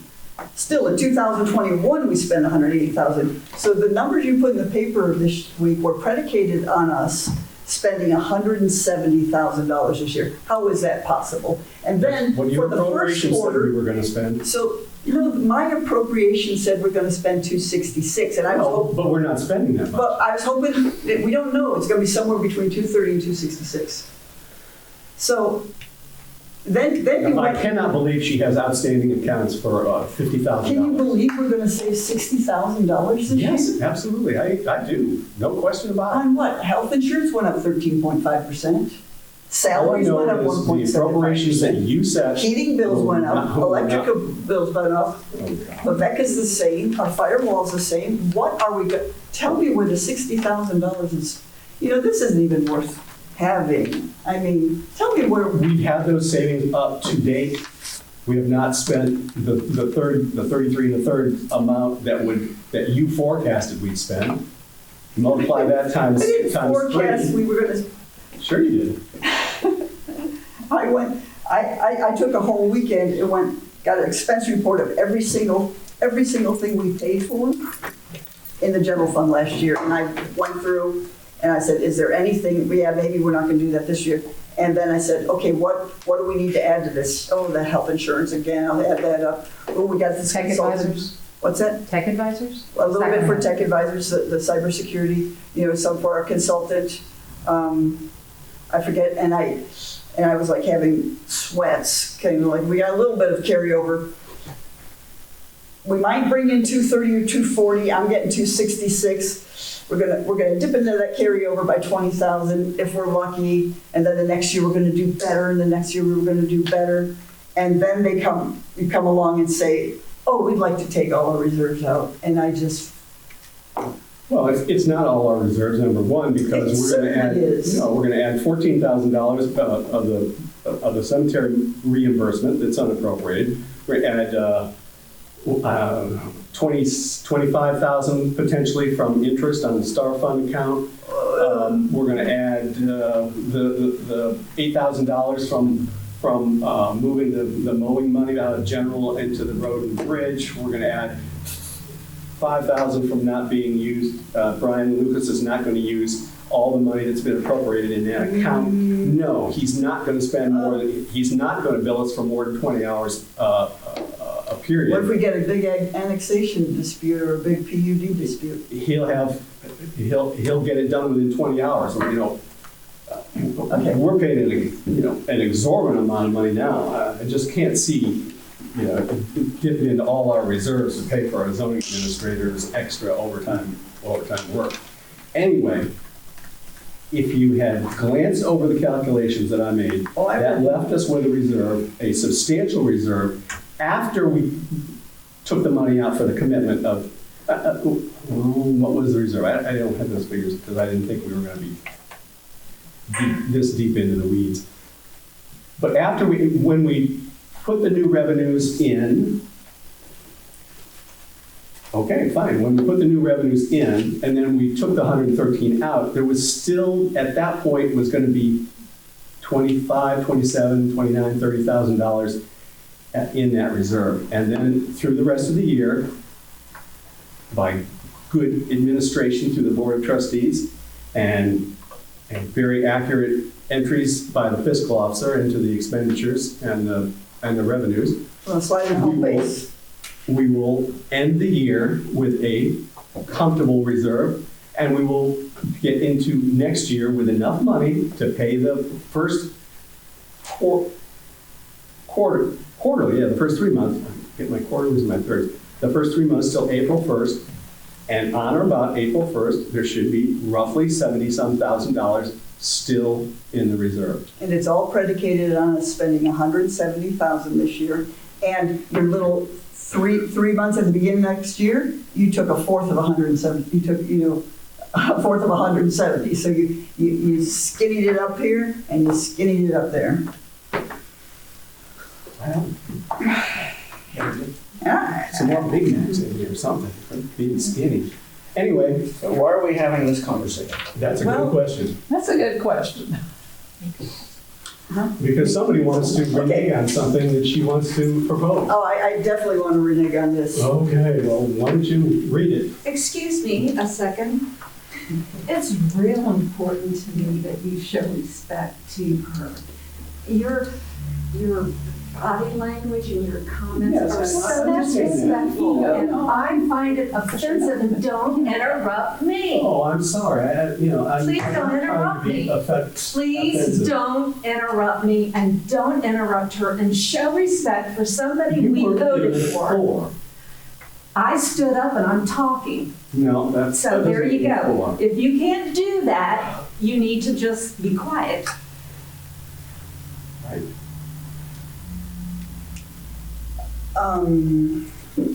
I would like to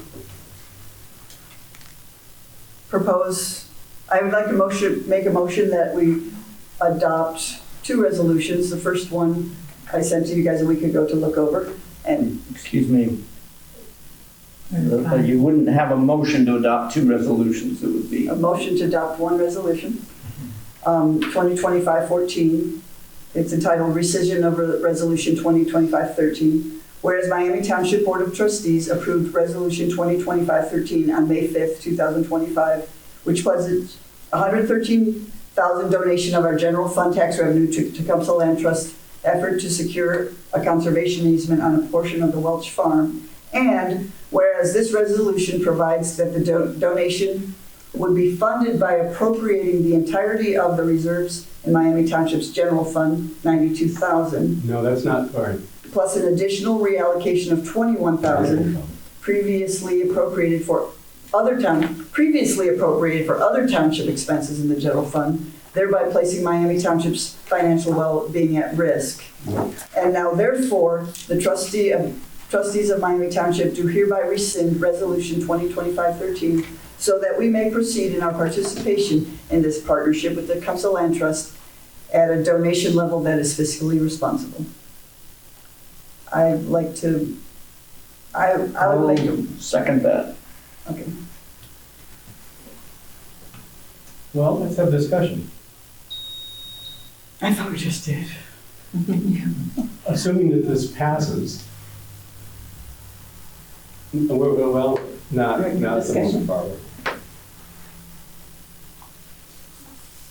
Well, first off, I agree with, I want to make it understood that I agree with Don Hollister, with Trustee Hollister, that the project that the Land Trust is undertaking to obtain conservation even on the prime farmland in the township is probably the largest, single most important conservation project that the Land Trust has entered into. For many, many, many years, it's always been pointed that if and when the Welch Farm becomes available, it's going to be potentially,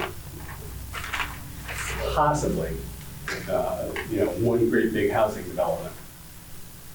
And the land trust has worked tirelessly to try and get to this point where an easement may be available on all or part of the land. And as Don said, I agree, this is probably the largest, most important easement that's come available since Whitehall, frankly. The other ones were important, but Whitehall and this are probably two of the largest. And secondly, sound like a broken record. If we renege on this resolution, I wouldn't blame the land trust for not even asking for any money, because how could they even trust us to give them $50,000? We look forward. Well, we could change it to the next meeting. We'll rescind that. How needs the money? More important. I'm sorry to interrupt you, Chris. Community Foundation needs Main Hall. The land trust, it's just a bunch of weeds, like Barbara says. That's all it I'm is. sorry, Barbara. He shouldn't talk to you that way. Well, that's what she said at the last meeting.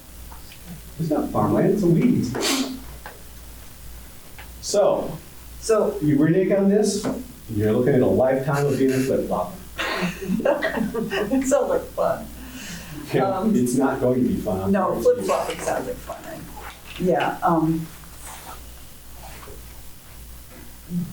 Michelle's letter isn't as dour as yours. She's looking forward to working with us in the future. Because she cannot stand the heat from the social media attack.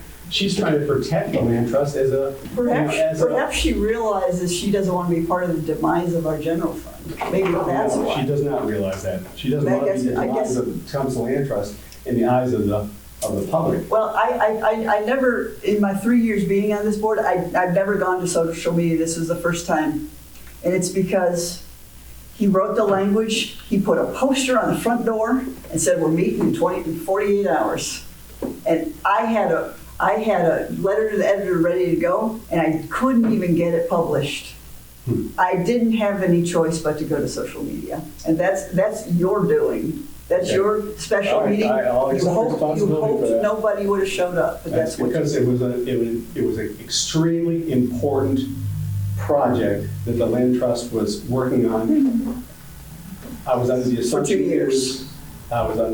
that it was closer to fruition than it is. Be that as it may, if that doesn't make it any less important and doesn't reduce our commitment to partnering with them, not one iota, since we voted for it. Resolution 2025-13. We committed, we resolved that we would fulfill our commitment to the land trust. Now we can go back and forth about how we do it. This is funny because. But the question is, did we commit to it, and will we commit to it? That's funny because we resolved to commit to it. In March 2022, again when I was out of town at the birth of my granddaughter, they took the ARPA money in a resolution and placed it in the fire fund because Chris knew that I had exciting ideas. But maybe that wasn't your motive. Maybe that was, as a candidate, I had a lot of ideas for the ARPA money. Yeah, you want to put it all in a homemade. Oh, no. Yeah.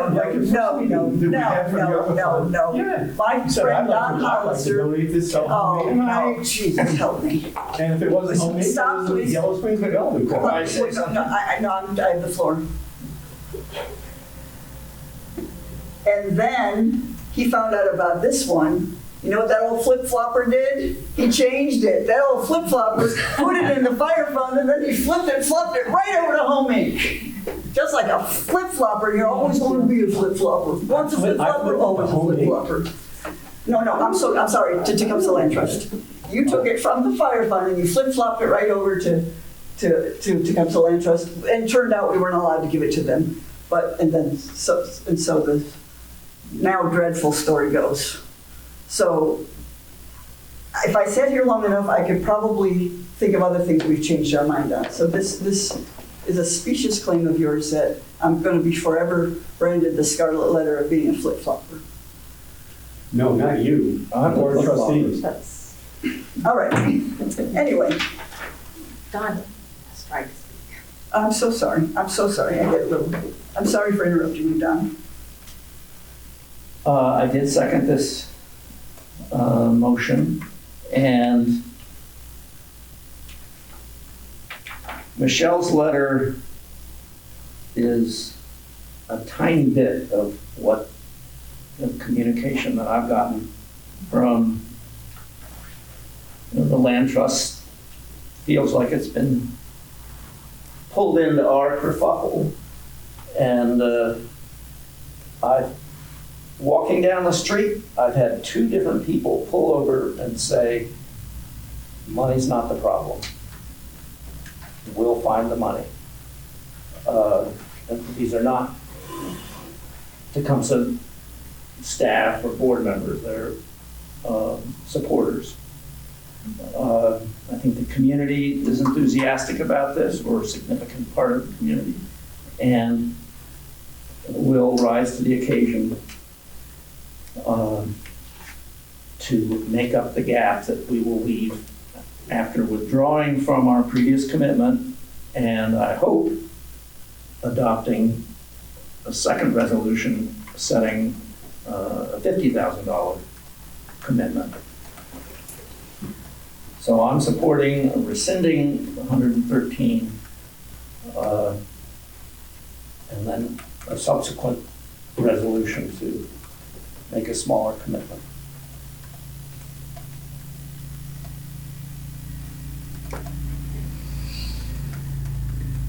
And it's been seconded.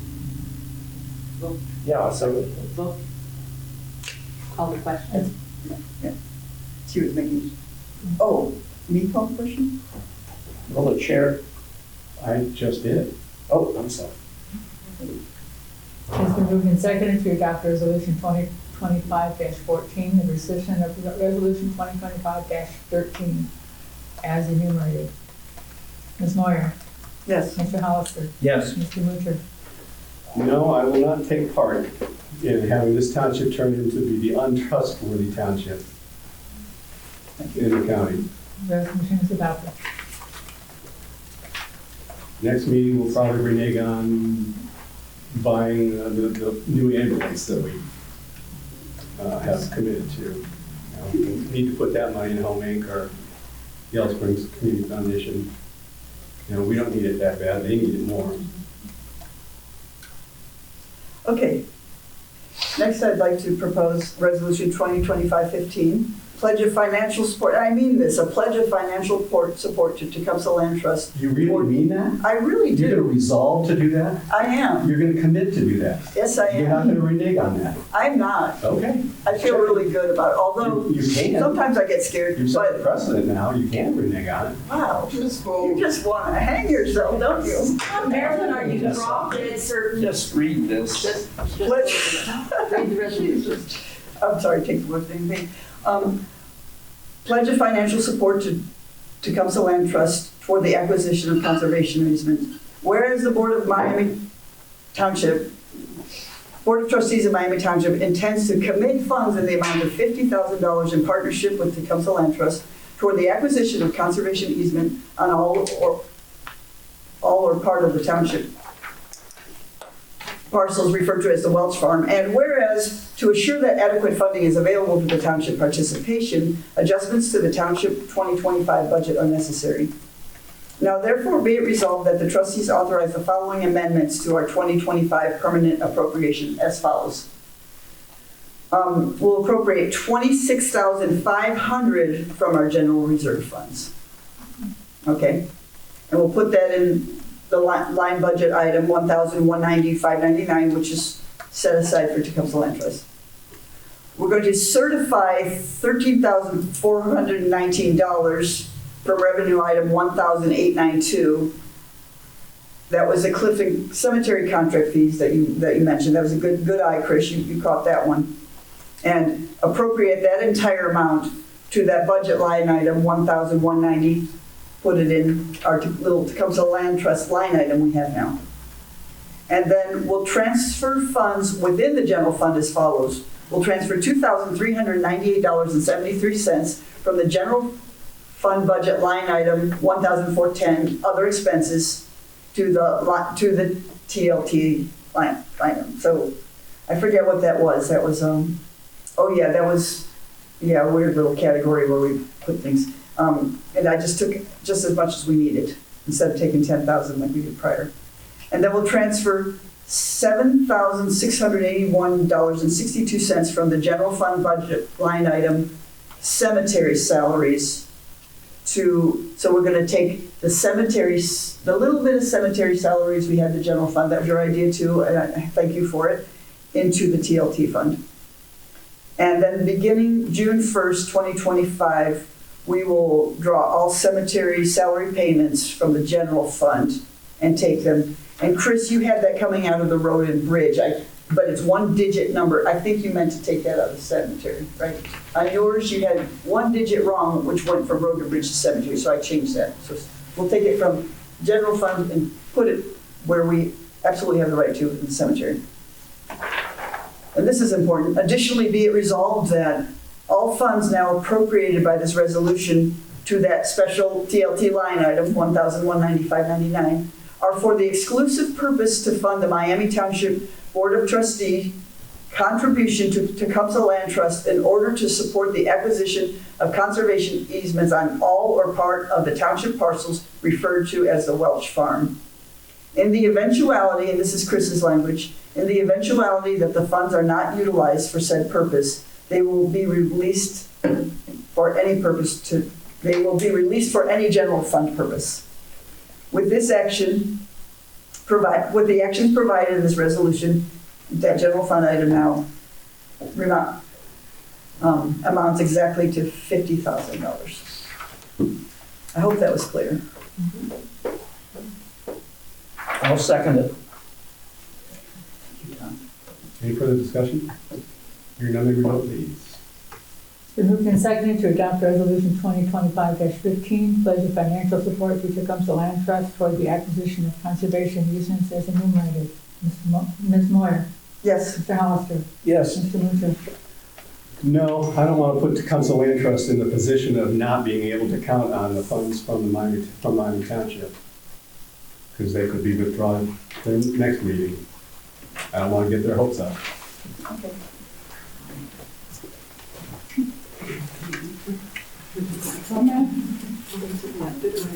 Yeah, comment, sure. I'm very happy with this resolution, and on the idea of us not fulfilling commitments, flip-flopping, for crying out loud, look at our country. This is not The our current country, this is Miami Township. Well, we don't want to be Trump. We don't want to be. I know. But he completely flip-flopped what the other president before him tried to do on the grounds that that's what the voters want. That's just what we did. Well, yes, because they heard the voters, the citizens who were here last week and the week before that and now. Okay, so this and there's nothing wrong with, in fact, that's what you should be doing, is listening to your citizens. Thank you. Good point. It's perfectly normal for people to make discretionary payments, because this is a discretionary decision to give to the Tecumseh Land Trust. It's perfectly normal for somebody to look at their bottom line and make adjustments on discretionary payments that have been pledged but not acted on. That's a very normal process that every family goes through. Your economic situation changes. You get a clearer picture of what you're actually able to do, and you change it. And I'm really proud of you for doing that. Don especially, I'm very proud and pleased that you heard the voices, and I'm also really proud of Tecumseh Land Trust for doing this and for giving grace to Gina to get one more year of a sense of the ups and downs of this particular budget cycle that we're in. So thank you for acting. I know this is something that's been really important to you for years, and you wanted to be a part of it. And I really appreciate you doing the hard negotiations that were necessary, that everybody in the community and feels like it's a win-win for everyone, that we can participate but we're protecting our fire department and we're protecting what's really important here as well. I think you guys did a really hard, great job at that, and I appreciate it. Unfortunately, it did not protect our integrity. I mean, that's the important thing to me. Anything else? Hearing none, let's vote to adjourn. I move that we adjourn. A second. Thank you very much, Marilyn.